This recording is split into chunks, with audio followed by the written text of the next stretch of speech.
Ladies and gentlemen, welcome to the Mailbox for the 19th of July 2012. My name is TotalBiscuit, bringing you your daily dose of community interaction, gaming discussion, and all that good stuff. You can email in mailbox@cynicalbrit.com, that's mailbox@cynicalbrit.com, with topics for future shows. The game in the background will once again be League of Legends.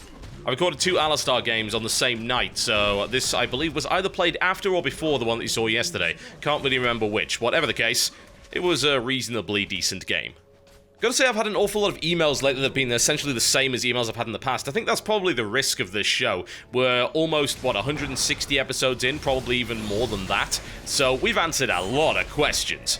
As a result, people have not watched all of the Mailbox episodes. That would take a very long time, so they are sending in the same questions. There's nothing wrong with that, I understand that. Unfortunately, everything else I've either answered before, don't want to answer, or is presented in the form of a college dissertation, which would take about 3 days to actually read. Please try and keep your emails just a little bit shorter, just a little, that's all I ask. You know, a couple of paragraphs is fine. Any more than that, if you're getting to kind of essay length, you're probably doing it wrong. Alright, so let's do a little bit of a history topic, actually. This is quite interesting. Comes in here from Connor. It says, recently I've heard whispers over the internet that the current system being used for most AAA titles, Day 1 DLC, COD clones, etc., and the degradation in quality games are both factors allegedly setting up the gaming industry for another crash, similar to what happened in the 80s. While I know that's only a few bad apples in the bunch with the harmful characteristics, they garner a lot of attention from the bloggers and gaming forums, whereas the games with genuinely good content and mechanics sometimes get nary a look, i.e. tiny and big, which makes the whole idea seem more and more convincing. What are your thoughts on the idea of an industry crash on the horizon, and would there be any way we can stop it? Well, I hear this every couple of years, honestly. Like, oh, we're coming into the second video game crash because of X, Y, and Z games that I don't like. Yeah, I don't really know, honestly, if that is a good argument. I think to understand why it's not a good argument, you have to understand what caused the video game crash of 1983. So, that event had a profound impact on the video game industry. There's a number of reasons for that a lot of people don't seem to understand. So let's actually talk about what caused this crash in the first place. So the video game crash of 1983 primarily centered around Atari. They weren't the only company affected by it by any stretch of the imagination. It was mostly consoles that were affected by it. What a lot of people don't seem to realize is PC games actually didn't suffer at all. And by PC games, I mean personal computers. Obviously, back in the day, we weren't running Intel-based PCs. We were running things like the Atari 800, the BBC Micro Model B, the Acorn Electron, the Amstrad, ZX Spectrum, Commodore 64, and Commodore VIC-20. That's the kind of thing that I'm talking about there. Now, here's what you got to understand around that time. There were a crazy number of consoles. An absolutely absurd number of consoles. There were actually just flat out too many. Right now we have 3 when it comes to active home consoles. We've got the 360, the PS3, and the Wii. Back then, we're talking like 20. It wasn't just that though. It wasn't just an oversaturation of consoles, it was an oversaturation of video games. Everyone was making video games back then because it was a medium that was growing faster than any other medium we had seen to date. It was a massive explosion. It was a huge industry that everyone else was trying to get a piece of the pie of, and it grew so fast, it grew too fast because the industry hadn't matured at that point. So what was being produced? Crap. Lots and lots of crap. You think gaming today is bad? You don't have a clue. No, seriously. In comparison to what it was like in the 80s, gaming back then was absolutely dreadful. For every good game, there were 100 bad ones. That's how bad that it got. Because people had no idea how to make a good game. It's like the start of cinema. No one had any idea how to make a good movie. When it comes to gaming, it's not so much of an artistic medium as it is a science as well, because you've got to talk about the idea of game mechanics. Systems can be objectively good or bad, whereas with a movie, it's more about the art, I suppose, the presentation and how it conveys the story. In a video game, you can have one that just flat out doesn't work. There's no such thing as a film that doesn't work. You can still watch it. There were games that you simply couldn't play because they didn't work properly. Now, why am I mentioning all this? Because it feeds into the legend, as it were, that actually created the world that we know today when it comes to video games. So, back then, Atari was dominant. Absolutely huge. Back then, there were 10 million Atari consoles in American homes. That's a considerable number when you think about it. Atari was doing incredibly well for itself, but the problem is, at that point, there was no such thing as a third-party publisher for consoles. They didn't exist. All the games that came out for Atari consoles came out with the Atari brand. Why? Because they were made by Atari. They hired the programmers and then they released the games. The problem is that Atari really didn't treat its employees very well. It didn't pay them very well. It didn't credit them either. Everything was an Atari game. Everyone was simply working under the company umbrella. Now what happened was, 4 really talented programmers got a little bit pissy and they ended up leaving. They founded a company you might know that goes by the name of Activision. They started making and publishing their own games, so they became the first third-party publisher for consoles. Now, at the time, there was nothing to stop publishers from releasing games without the console manufacturer's oversight. So this caused a number of problems. The first one being, it caused a hell of a lot of really bad games. It's not that Atari wasn't making bad games previously, they had made bad games in the past, but there were now a ton more of what one would class at the time as unauthorized games that were just abysmal. There was zero oversight whatsoever. You know the Nintendo seal of quality? Well, think about the way that games are currently published now for console. Everything has to be run past Microsoft or Sony or Nintendo. You cannot make a game for those consoles these days without their say-so. It just can't be done, and it's got to be run past a certification process. And you might say, well, this obviously doesn't help because herp derp, I got a game with a bug in it. You have no idea. The game worked, though, didn't it? It worked, yeah, you found a bug, maybe a weapon model bugs out, or maybe something fails to load one time in one specific instance. And that sounds bad by today's standards, but back then, oh, that wasn't even close. You had software that just flat out didn't work. Bear in mind, patching was impossible those days, so if it didn't work, well, tough cheese. It's on a cartridge now. How the hell do you intend to fix that? The answer is you couldn't. You had to recall everything and make a new version. More often than not, they just wrote it off as a loss. Now, the second problem was that, up to that point, Atari was making money off the software. They were doing the same thing that companies today do, which is they sell the console initially at a loss. They sell it cheap, and they make their money back on software. These days, either you make your money back on first-party games, or you make your money back through the licensing fees that have to be paid in order to put a third-party title on your machine. And of course, there's a lot of other ways of them making money now because of the way that they've monetized their online systems and manufacture of accessories and things like that. Now, back then, there was absolutely no way whatsoever to extract money from third-party publishers. In fact, there were court cases to try and stop third-party publishers from even existing. However, the courts eventually approved their existence and said they had the right to be there. So what was happening was Activision and then other publishers, many more publishers that sprung up after that, were able to make games, sell them, and Atari didn't make any money whatsoever. Not great. On top of all that, what ended up happening was all of Atari's talented programmers basically bailed on them to go and work for people that didn't treat them like crap. Bearing in mind, 4 of their top programmers had already left in the first place to actually found Activision.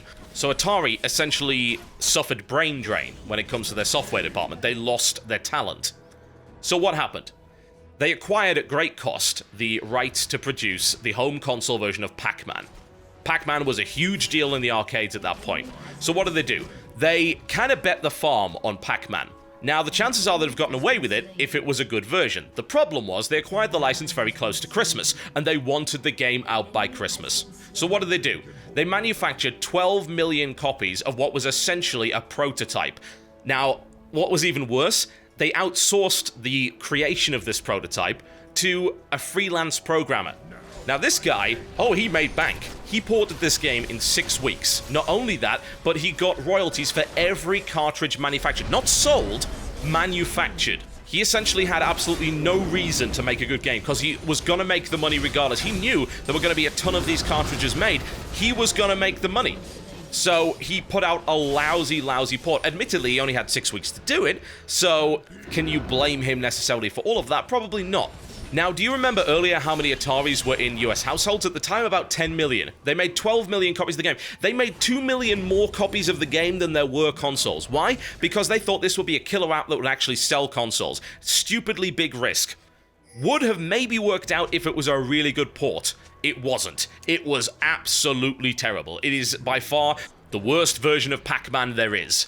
It is an abomination. All the colors are washed out. The AI doesn't work. The animations are completely broken. It's astonishingly buggy. Barely playable. So what happened? Well, they sold about 7 million copies, but they got a ton of returns and refunds because the game was just abysmal. That meant Atari had to eat the cost of at least 5 million carts plus however many they had to refund. And they still had to pay royalties to Tom Fry for 12 million cartridges. That sounds bad, doesn't it? But there's another game that contributed to this. These are the 2 games that really made things go horribly wrong for Atari and actually caused this crash to occur. E.T. You You remember that? One of the worst games ever made. Arguably the worst game ever made. Once again, they wanted it out for Christmas because, of course, the movie had come out. Big deal. This game was one of the first examples of movie tie-in shovelware, and my god, does the word shovelware apply here. They made this in 6 weeks. Nobody liked it. The programmers who made it hated it. It was released, it bombed. It bombed hard. So much that the legend goes, and this is, I believe, true, the spare cartridges were gathered up, they were thrown into a landfill in New Mexico, mashed and covered in concrete. So what happened? As a combination of all of these things, plus the fact that PCs were becoming affordable, there were a lot more PCs in people's homes now because people wanted them to do accounting, to do word processing. They could do more things than just game on them. And indeed, that was the advertising ploy at the time. It's like, well, why just buy a video game console? Why not just buy a PC? You can do all sorts of other things on it. So PCs were just more powerful. They were just better machines. They could do more, and consoles were getting shafted in that regard. And as a combination of that and the number of terrible games, consumers basically lost confidence in the industry, analysts lost confidence in the industry, and it bombed. The entire thing crashed. But only the console market. Well, people don't seem to realize that it was the console market that crashed, it wasn't the PC. Home computers didn't really have a problem there. Now, why can this not happen again? Mostly because of hindsight, but because of the things that were put in place. As a result of all of this, lockout chips were created. The NES had one. It was designed to stop unauthorized games being produced for it. So that meant that every third-party publisher had to get into a relationship with Nintendo if they wanted to make games for that system. Now, it did not stop bad games from being made, not by any stretch of the imagination, but it did allow some oversight, and of course, it allowed Nintendo to make money on royalties. That now happens on every console. It even happens on mobile devices. Think about it. You'd think, oh, well, what about the less closed systems? But in reality, almost everything is a closed system. The only thing that isn't really is the PC market. And the PC, once again, kind of endures because it's useful for so many other things. Not to mention that PCs are now built out of components rather than bought from specific places more often than not. So you don't really have to make a profit on selling software for a machine. The hardware parts actually make a profit for the companies on their own.